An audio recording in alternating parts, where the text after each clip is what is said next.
नमस्कार dear students and welcome to my YouTube channel yes 400 plus. और इस channel के जरिए हम लोग बात करते हैं सिविल सर्विसेज मेंस में ऑप्शनल मैथमेटिक्स के लिए।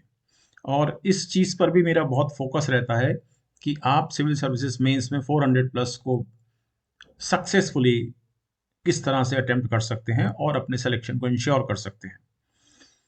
तो ये जो सीरीज ऑफ लेक्चर्स में शुरू कर रहा हूँ बेसिकली ये स्टैटिक्स पर है।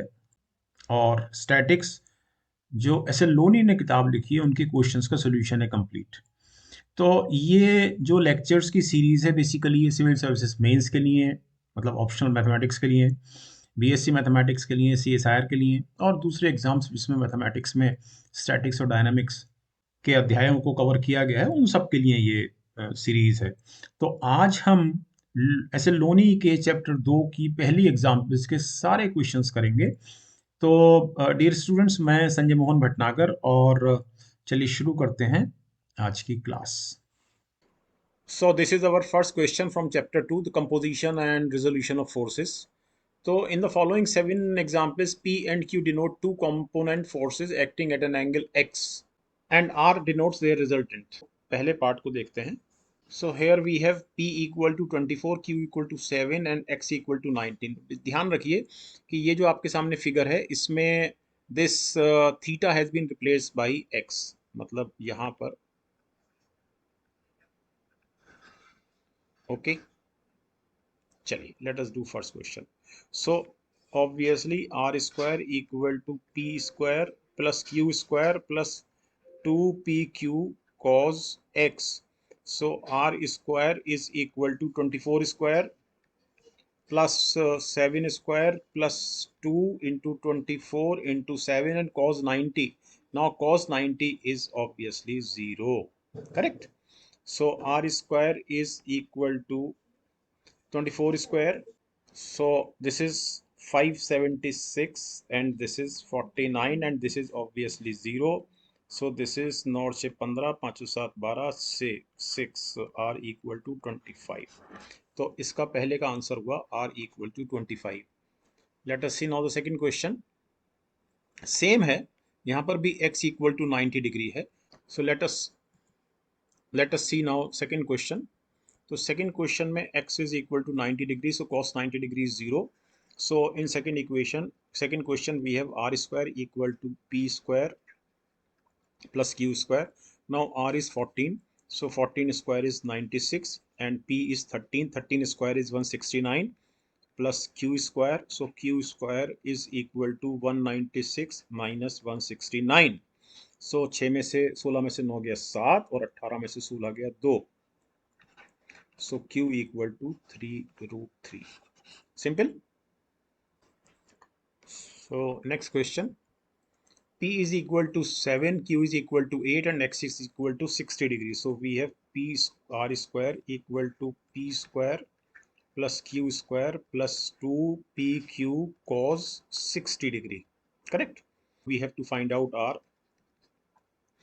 P square is 49 and Q is 8, 64 plus 2 into 7 into 8 or cos 60 degree 1 by 2. So this is 49 plus 64 plus 56. So 6 4 10 और 9 19, 6 6 12 4 16. So R is equal to 13. आसान क्वेश्चन था. Next, if P equal to 5, Q equal to 9, X equal to 120 degrees. So R square equal to P square यानी कि 25 plus Q square 9 9 9 81 and 2 P is 5, Q is 9 and cos 120 degree. Now cos 120 degree is equal to cos 90 plus 30.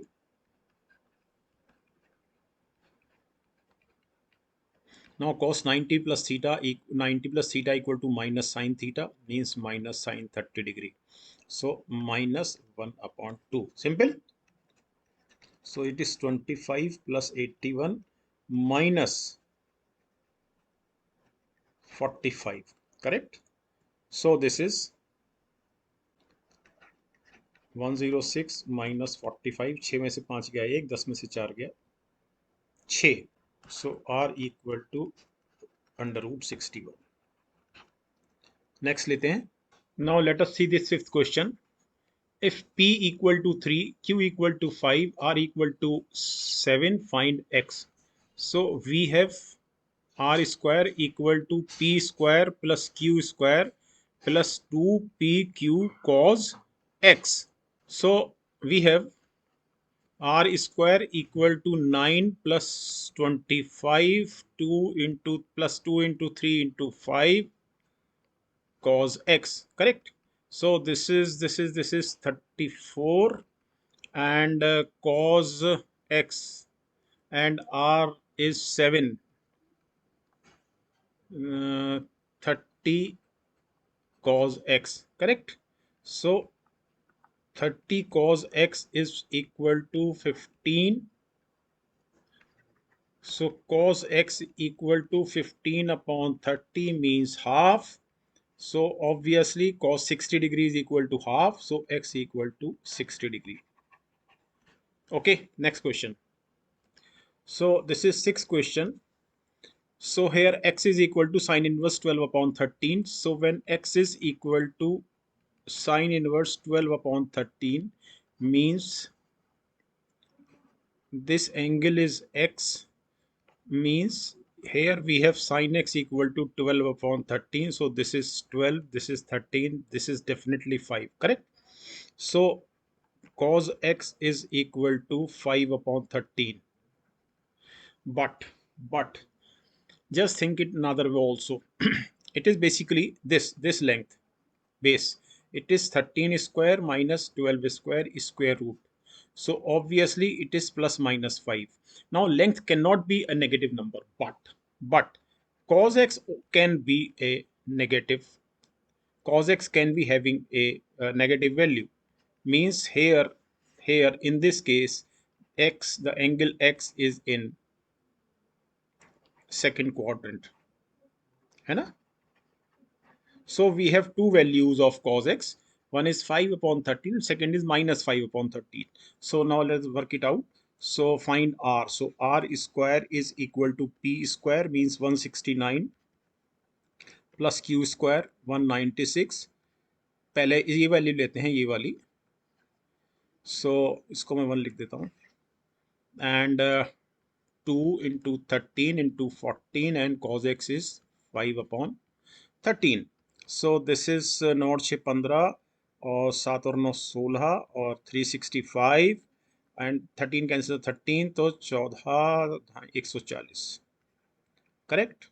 So this is 5 5 6 4 10 0 4 और 1 5, correct? So R is square root of 505. Okay, now we will take cos x equal to minus 5 upon 13. So this is R square बराबर 365 as such, और ये 140 minus में हो जाएगा, means it is 225, correct? So R equal to 50. तो R की हमको यहाँ पर दो वैल्यू मिली है. नेक्स्ट यहाँ Q निकालना है, ये क्वेश्चन करते हैं. So R square equal to, okay R square तो दिया हुआ है, so 49 equal to P square plus Q square निकालना है. 2PQ cos 60 इज 1/2, ठीक है ना? तो ये हुआ Q स्क्वायर और 2 से 2 कटा plus 5Q minus 24 equal to 0. So this is Q square plus 8Q minus 3Q minus 24 equal to 0. So it is quadratic equation. It's a quadratic equation. So Q equal to 3 and minus 8. ठीक है, एक value दूसरी value, लेकिन Q बराबर minus 8 को हम reject कर देंगे, तो हमारे पास जो वैल्यू है वो है Q equal to 3. So now this is our second question. Find the greatest and least resultants of the two forces whose magnitude are 12 and 8G force respectively.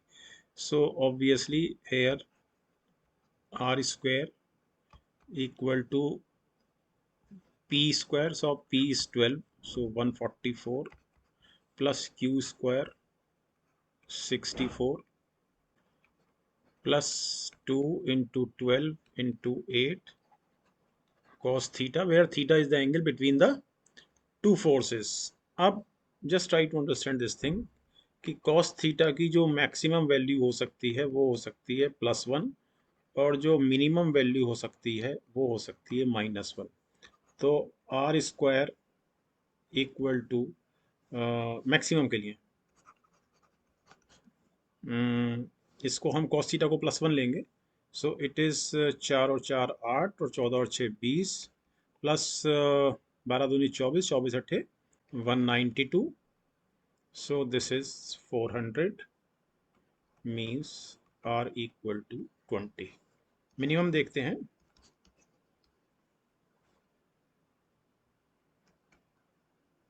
-208 -192 equal to 8 और 8 16, तो minimum R is 4। Simple. Next. Okay, this is forces equal respectively to 3, 4, 5 and 6 G force act on a particle in directions respectively north, south, east and west. Find the direction and magnitude of their resultant. तो जब भी इस तरह के question दिए हुए हों, directions को ड्रॉ कीजिए। North, south, east, west. तो 3 gram force act on a particle in directions north, so this is 3। Okay. 4 gram force act on a particle in direction south, तो यहां से एक और नीचे आ जाएगा 4 बनाने के लिए। सो बेसिकली दिस इज 1, ठीक है ना। And 5G force act in the direction in east, so this is 5। And 6G force act in the direction of west, तो 6 इधर, तो इधर 1 आ जाएगा। तो जो फोर्सेस हुई वो हुई इस तरह से, ये वाली एक रिजल्टेंट फोर्स ये हुई ना, और ये वाली एक, करेक्ट। तो obviously R square equal to 1 + 1 + 2 into 1 into 1, और ऑब्वियसली दोनों फोर्सेस एक दूसरे को 90 डिग्री पर एक्ट कर रही हैं, तो cos 90 इज 0।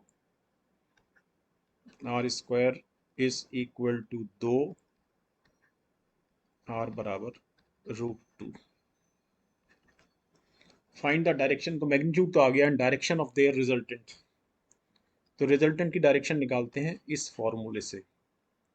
तो इस फोर्स और इस रिजल्टेंट के बीच का जो एंगल है, यदि ये अल्फा है, then alpha equal to tan inverse q is equal to 1 sine theta, यानी कि sine 90 degree upon p, p is 1 plus q cos theta, but cos 90 is 0, so it is equal to 1, means alpha equal to 45 degree. तो 45 degree direction है from the direction of this force. किसकी direction है ये? Resultant की। Okay, alpha equal to 45 degree. चलो next question. Forces of 84 and 187 G force act at right angles, find the resultant. आसान question है।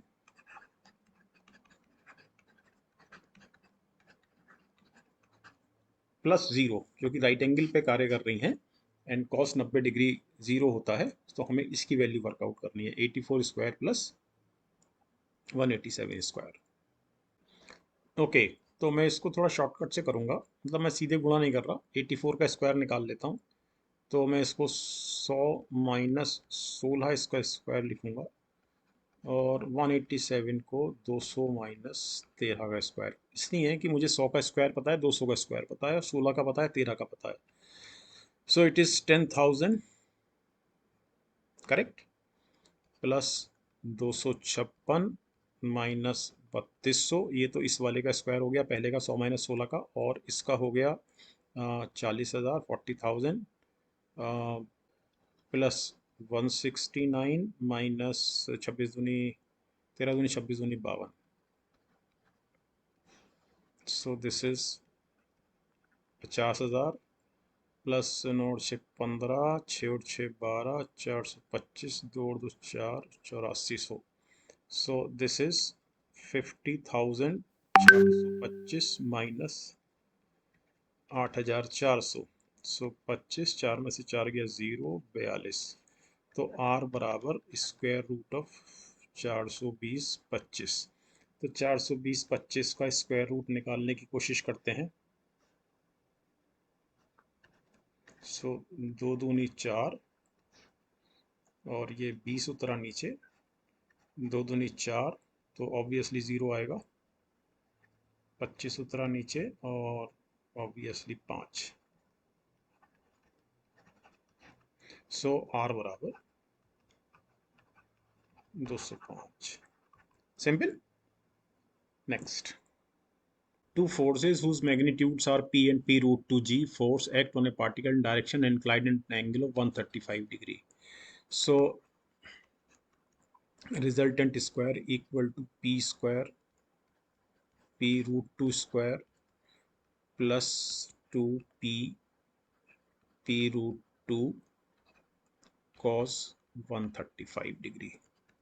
So this is P square plus 2P square plus 2 root 2 P square and cos 135 degree equal to cos 90 plus 45 means minus sine 45 means minus 1 upon root.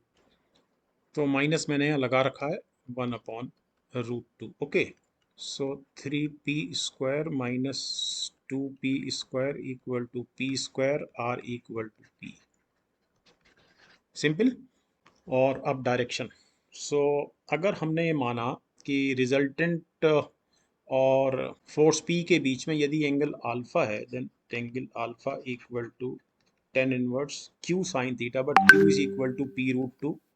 So it is P root 2 sin 135 degree upon P plus and Q is P root 2 cos theta. Now cos 90 plus 45 is minus 1 upon root 2. Okay. Now sin 135 is 1 upon root 2 because sin 90 plus theta equal to cos theta, and cos 45 is 1 upon root 2. So P root 2 1 upon root 2 upon P minus is root 2 kata P minus P 0. So this is basically P upon 0 means infinity, है ना. So alpha equal to 90 degree. Next, two forces acting at an angle of 60 degree have a resultant equal to 2 root 3 g force. If one of the force be 2g force, find the other force. Suppose other force is q, then we have r square means 2 root 3 square equal to p square. Now p is 2 plus q square plus 2, p is 2, q is q cos 60 degree, correct. So it is 12 equal to 4 plus q square plus 4q, and cos 60 is 1 by 2, correct. So this is q square plus 2q minus 8 equal to 0, correct. So it is q minus 2 and multiplied by q plus 4, correct. So q equal to 2 and minus 4. तो इसे हम reject करेंगे. So q equal to 2.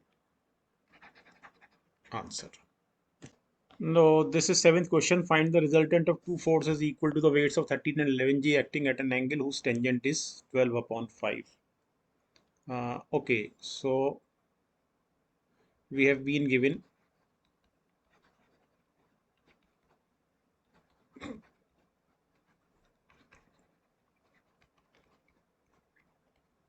means, so this is 12, this is 5, then obviously this is 13, correct? So cos theta is equal to 5 upon 13. So r square is equal to 13 square 169 plus 11 square 121 plus 2 into 13 into 11 into 5 upon 13, correct?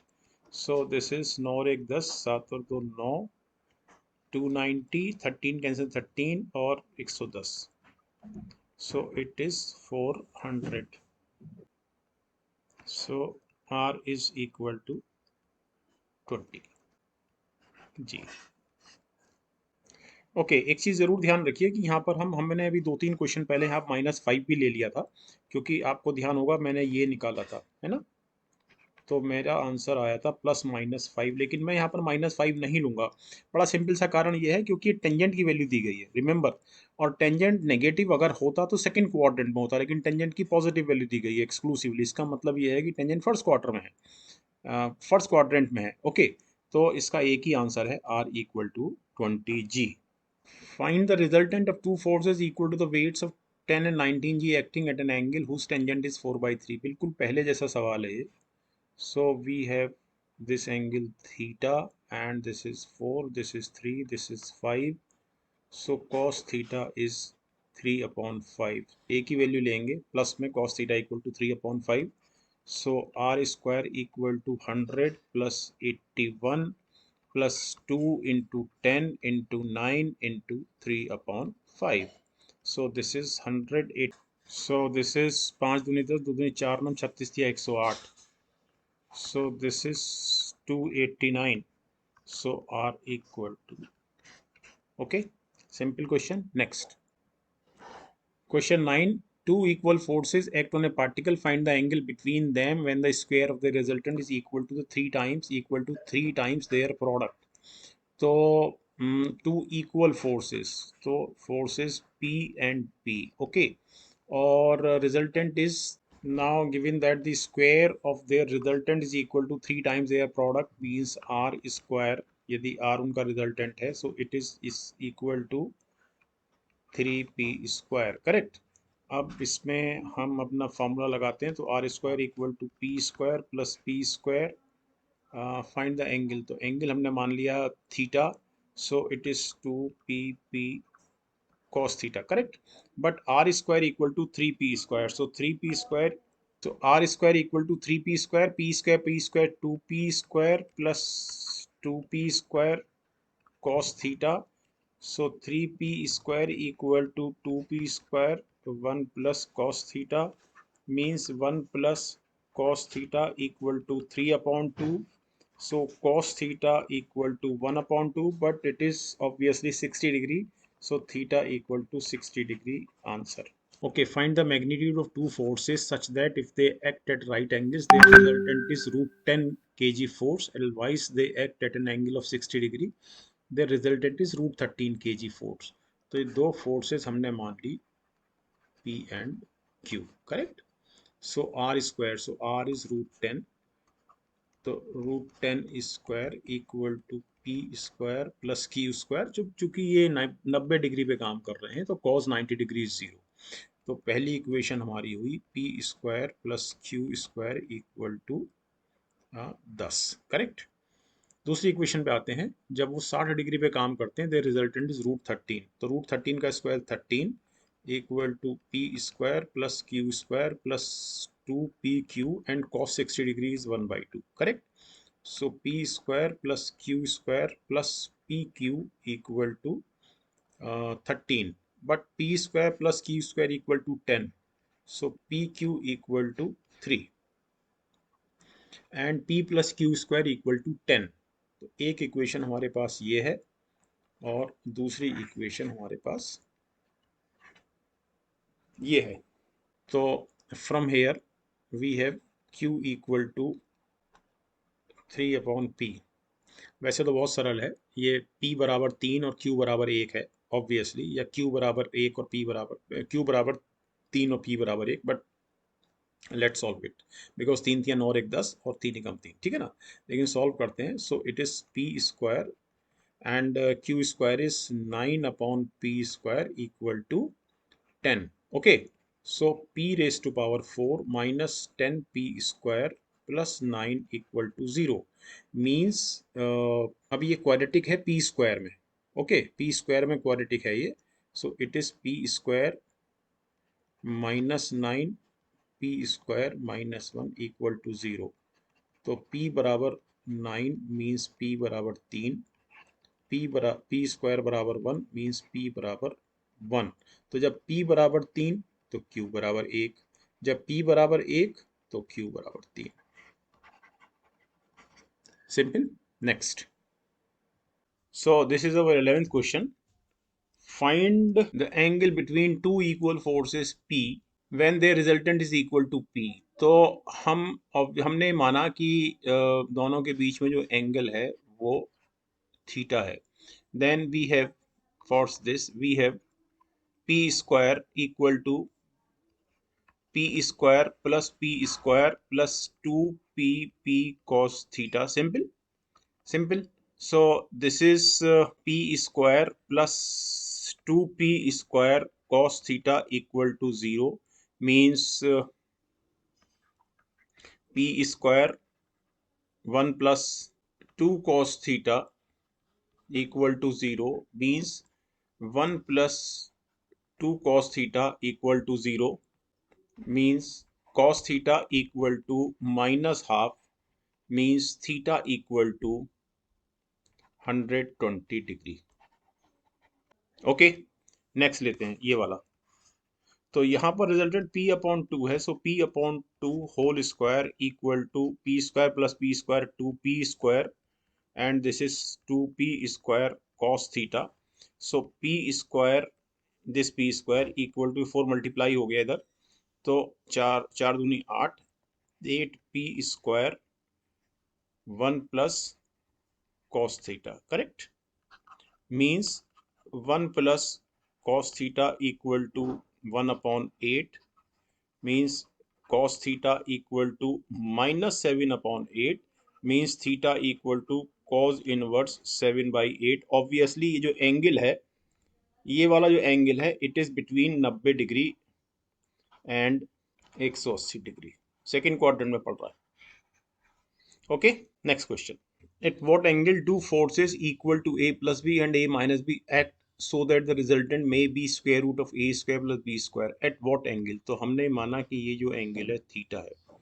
Then using our known formula for this kind of questions we have square root of a square plus b square का square equal to a plus b square plus a minus b square plus 2a plus b a minus b cos theta. Okay, so this is a square plus b square equal to obviously a square plus b square plus 2ab plus a square plus b square minus 2ab plus 2a square minus b square cos theta. Simple.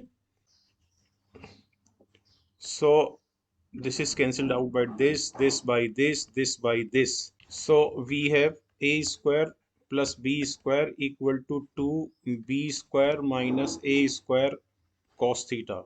So cos theta is equal to a square plus b square upon 2b square minus a square. So theta equal to cos inverse a square plus b square upon 2b square minus a square. Answer. That was a very simple and easy question. Next. Two given forces act on a particle. Find in what direction a third force of given magnitude must act so that the resultant of the three forces may be as great as possible. माना ये जो दो forces हैं, given forces ये हैं P and Q, correct, और इनका जो रिजल्टेंट है वो है R, correct. Find in what direction A third force, अब ये जो थर्ड फोर्स है ये हमने मानी से एस, okay, of given magnitude must act, अब so that the resultant of the three may be as great as possible, यानी कि हमको वो डायरेक्शन चाहिए जिसमें आर और एस का रिजल्टेंट मैक्सिमम हो सके। तो जो आर और एस का जो मैक्सिमम रिजल्टेंट होगा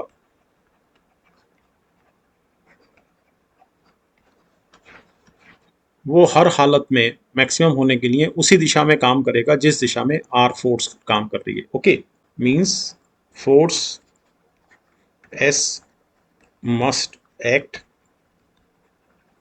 in the direction of R, correct, where R is the resultant of the two forces P and Q.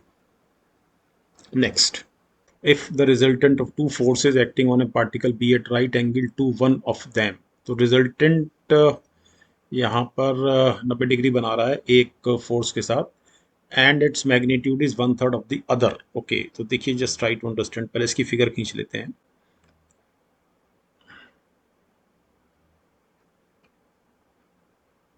ये रिजल्टेंट है, ये 90 डिग्री बना रहा है एक फोर्स के साथ, ठीक है, and its magnitude is one third of the other, तो ये दूसरे का वन थर्ड है, इसका इसका वन थर्ड है, ओके, समथिंग लाइक दिस, तो ये कुछ इस तरह से बनेगा, ओके, तो ऑब्वियसली ये Q है, ये P है, ये R है, and R is equal to one third of Q, simple. Now इसको मैं A लिखता हूँ, इसको B लिखता हूँ, और इसको मैं C लिखता हूँ। चूंकि राइट एंगल है ये, इसलिए A C square equal to A B square plus B C square. Now A C is obviously Q, so it is Q square, AB is 1 by 3Q, and BC is P, correct, so this is 9Q square equal to Q square plus 9P square, so 9P square equal to 8Q square, means 3P equal to 2 root 2Q, larger force हर हालत में Q है, तो Q upon P equal to 3 upon 2 root 2, means Q और P का ratio equal to, okay. Next question, two forces acting at a particle got their resultant 10 when acting at right angles, तो दो forces हमने मानी P Q, so P square plus Q square plus 2PQ cos 90 degree equal to 10 square, means 100 equal to P square plus Q square, and तो primarily ये question कुछ गलत लग रहा है, and this resultant is 2 when this is not clear, so question is wrong. Next, okay, तो आज हमने चैप्टर 2 का एग्जाम्पल 1 कंप्लीट किया है, और नेक्स्ट क्लास में हम लेते हैं चैप्टर 2 का example 2। Thank you very much dear students.